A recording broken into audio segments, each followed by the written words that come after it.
तो मध्य प्रदेश के ग्वालियर में एक चाय वाला पिछले 30 सालों से चुनाव लड़ रहा है, लेकिन आज तक जीत दर्ज नहीं कर पाया है। आनंद कुशवाहा अब तक 27 बार चुनाव लड़ चुके हैं। वो कभी पार्षद के चुनाव में किस्मत आजमाते हैं तो कभी विधानसभा के चुनाव में। इस बार वो लोकसभा का चुनाव लड़ रहे हैं और इससे पहले वो राष्ट्रपति चुनाव भी लड़ने की तैयारी कर चुके थे, लेकिन तकनीकी खामियों की वजह से वो नामांकन नहीं कर पाए।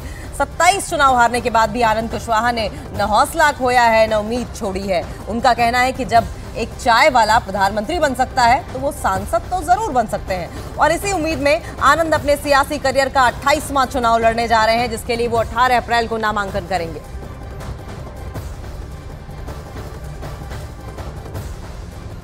हमारे बहुत बढ़िया, हमारे प्रिय बड़े भाई हमारे, और सारे चुनाव लड़ चुके हैं और आज भी चुनाव लड़ रहा है। आखिर उम्मीद नहीं छोड़ रहा है, एक न एक दिन तो जीतेंगे। हमारी दुआ है भगवान, समय आएगा तो जीतेंगे बिल्कुल। वो प्रयास पूरा करते हैं, किस तरह से प्रचार करते हैं वो अपने घर जाके प्रचार करते हैं, मेहनत कर रहा है, पूरा प्रयास कर रहा है। देखो नेताजी का व्यवहार अपना इतने व्यवहार है, सबसे बना के चलते हैं। सबसे बनाने के चलने के बाद में सारे चुनाव लड़ चुके हैं, पार्षद से लेके राष्ट्रपति तक का चुनाव लड़ चुके हैं। पार्षद से लेकर राष्ट्रपति तक का चुनाव लड़ सकते हैं और लड़ चुके हैं जी। लोकसभा का चुनाव लड़ेगा, 28वां चुनाव मेरा लोकसभा का। पहले पार्षद का लड़ चुका हूँ, विधानसभा का, लोकसभा का, राष्ट्रपति, उपराष्ट्रपति, महापौर, राज्यसभा का सारे चुनाव लड़ चुका हूँ।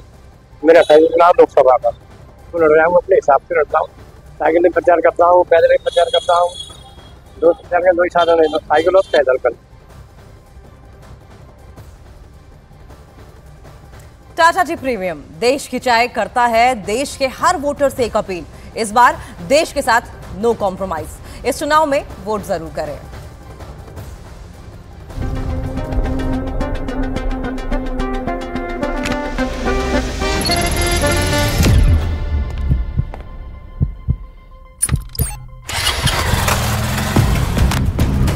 न्यूज़ 18 इंडिया के साथ चलिए एक ऐसे अनोखे सफर पर जो ले जाएगा आपको गली कूचे, मोहल्ले कस्बे, गांव-गांव, शहर-शहर, देश के हर चुनावी मुद्दे तक। टीवीएस रीडर भारत रिपोर्टर सिर्फ न्यूज़ 18 इंडिया पर। ज्योतिप्रिय मलिक के करीबियों पर भी एक्शन। कोलकाता में बंगाल होटल और बैंक अकाउंट अटैच अपराध की आय से संपत्ति से अर्जित करने का दावा। बीजेपी नेता शुवेंदु अधिकारी का ममता बनर्जी पर हमला, कहा ममता को जनता करेगी रिजेक्ट, बंगाल में खिलेगा कमल। जम्मू कश्मीर के उधमपुर में पीएम मोदी ने तेजस्वी के मछली वाले वीडियो पर साधा निशाना, बोले सावन और नवरात्र पर नॉनवेज खाने की वीडियो जारी करने के पीछे दिखती है विपक्ष की मंशा। उधमपुर की रैली से पीएम मोदी का राहुल गांधी पर हमला, सावन में नॉनवेज खाकर लोगों की भावनाओं से खिलवाड़ करने का लगाया आरोप। पूछा सावन और नवरात्र में नॉनवेज का वीडियो डालकर किसे खुश करने की है कोशिश। पीएम मोदी ने एक मीडिया हाउस को दिए इंटरव्यू में कहा देश के लोगों का हक छीनने वालों के खिलाफ नहीं रुकेगी कार्रवाई। 10 सालों में ईडी ने 2200 करोड़ रुपए जब्त किए।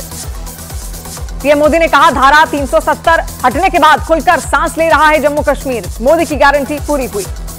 तेजस्वी यादव के मछली खाने वाले वीडियो पर आरजेडी का बीजेपी पर तंज, मृत्युंजय तिवारी ने कहा मछली खाने का वीडियो नवरात्र से पहले का बीजेपी नेताओं का आईक्यू टेस्ट लिया था।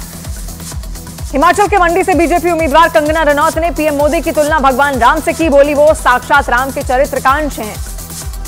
पीएम मोदी के बयान पर कांग्रेस अध्यक्ष मल्लिकार्जुन खड़गे का पलटवार, कहा पीएम के दिमाग में हिंदू मुस्लिम धर्म के नाम पर देश को अलग करना। कंगना रनौत ने फिर साधा विक्रमादित्य पर निशाना, बोली अपने छोटे भाई को छोटा पप्पू राजा बाबू बोले तो क्या अभद्रता की। हिमाचल प्रदेश कांग्रेस के चुनाव आयोग से कंगना रनौत ने की शिकायत। कंगना रनौत ने की थी विक्रमादित्य सिंह के खिलाफ टिप्पणी। पीएम मोदी पर कांग्रेस नेता राहुल गांधी का हमला, कहा एक तरफ सामाजिक न्याय, स्वतंत्रता और समानता के विचार हैं, दूसरी तरफ नरेंद्र मोदी और उनकी सरकार के विचार हैं। न्यूज़ 18 इंडिया पर आरएलडी राष्ट्रीय अध्यक्ष चौधरी जयंत सिंह का बयान, इंडिया गठबंधन कहीं कोई चुनौती नहीं है। आम आदमी पार्टी के सांसद संजय सिंह और समाजवादी पार्टी के अध्यक्ष अखिलेश यादव की हुई मुलाकात। जमानत पर बाहर आने के बाद संजय सिंह की पहली इंडिया अलायंस पार्टी के साथ हुई बैठक।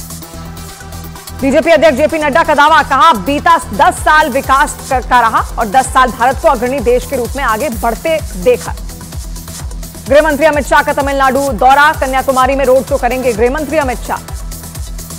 राजस्थान और उत्तर प्रदेश में अमित शाह करेंगे चुनाव प्रचार। राजस्थान के कैथल में शाम 4 बजे और 6 बजे नोएडा में होगा गृह मंत्री की रैली। यूपी के बिजनौर में सीएम योगी आदित्यनाथ की होगी रैली। हल्द्वानी और बरेली में भी जनसभा।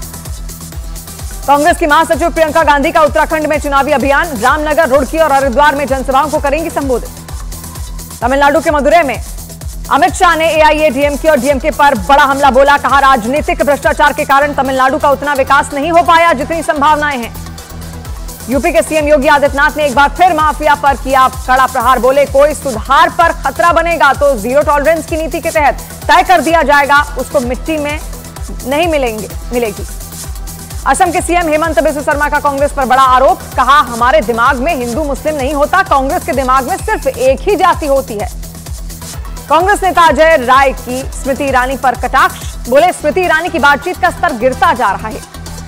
बीजेपी ने सहारनपुर से कांग्रेस प्रत्याशी इमरान मसूद की चुनाव आयोग से की शिकायत। इमरान मसूद पर आचार संहिता के उल्लंघन की शिकायत। मुंबई में उद्धव ठाकरे और संजय राउत ने की लोकल ट्रेन से यात्रा। बोईसर से बांद्रा तक की यात्रा। एमपी के सीएम मोहन यादव का कांग्रेस पर बड़ा हमला। कहा, कांग्रेस आदिवासियों और महिलाओं का अपमान करती है। 4 जून को काउंटिंग डे पर सबसे तेज, सबसे सटीक नतीजे। 1200 से ज्यादा रिपोर्टर के साथ देखिए देश के सबसे बड़े नेटवर्क न्यूज 18 इंडिया पर। पूर्व राज्यसभा सांसद अशफाक करीम ने आरजेडी से दिया इस्तीफा। आरजेडी पर मुसलमानों का हक मारने का आरोप लगाते हुए अशफाक करीम ने छोड़ी पार्टी। पीएम मोदी पर दिए विवादास्पद बयान से पलटी मीसा भारती। कहा, मेरे बयान को तोड़ मरोड़ कर किया गया पेश, असल मुद्दों से ध्यान भटका रही है बीजेपी। यूपी के मुरादाबाद में बोले अमित शाह, डबल इंजन सरकार ने देश से आतंकवाद और यूपी से माफिया का राज खत्म किया। महाराष्ट्र कांग्रेस के उपाध्यक्ष नसीम खान ने माना एमबीए की सीट शेयरिंग से पार्टी में नाराजगी। कहा, पार्टी हाईकमान के आदेश पर हुआ सीटों का बंटवारा। यूपी के पीलीभीत में समाजवादी पार्टी के अध्यक्ष अखिलेश यादव ने बीजेपी पर जमकर साधा निशाना। बीजेपी प्रत्याशी जितिन प्रसाद पर लगाए घोटाला करने के आरोप। आरजेडी नेता तेजस्वी यादव ने बीजेपी और नीतीश कुमार पर साधा निशाना। बोले, पीएम को बिहार के विकास के बारे में करना चाहिए ऐलान। नीतीश कुमार के पास करने को कुछ भी नहीं नया है। बिहार में नालंदा में मुख्यमंत्री नीतीश कुमार ने किया रोड शो। बोले, पूरा बिहार हमारा परिवार, रोजगार मतलब नीतीश कुमार। बेंगलुरु के रामेश्वरम कैफे ब्लास्ट मामले में एनआईए का एक्शन। 2 फरार आरोपियों को कोलकाता के पास से किया गिरफ्तार। बीजेपी ने बंगाल सरकार पर उठाए सवाल। आरोपियों को 3 दिन की ट्रांजिट रिमांड पर भेजा गया। एनआईए के मुताबिक कोलकाता के पास एक लॉज में छिपे थे दोनों आतंकी। बेंगलुरु कैफे ब्लास्ट के मास्टरमाइंड की गिरफ्तारी को बीजेपी नेता तेजस्वी सूर्या ने एनआईए की बड़ी कामयाबी बताया। गृह मंत्री अमित शाह का आभार जताया। रामनवमी पर रामलला के सूरज की किरणों से अभिषेक का हुआ सफल परीक्षण। वैज्ञानिकों ने दर्पण के जरिए रामलला के मस्तक का सूर्य तिलक का किया ट्रायल। लोकसभा चुनाव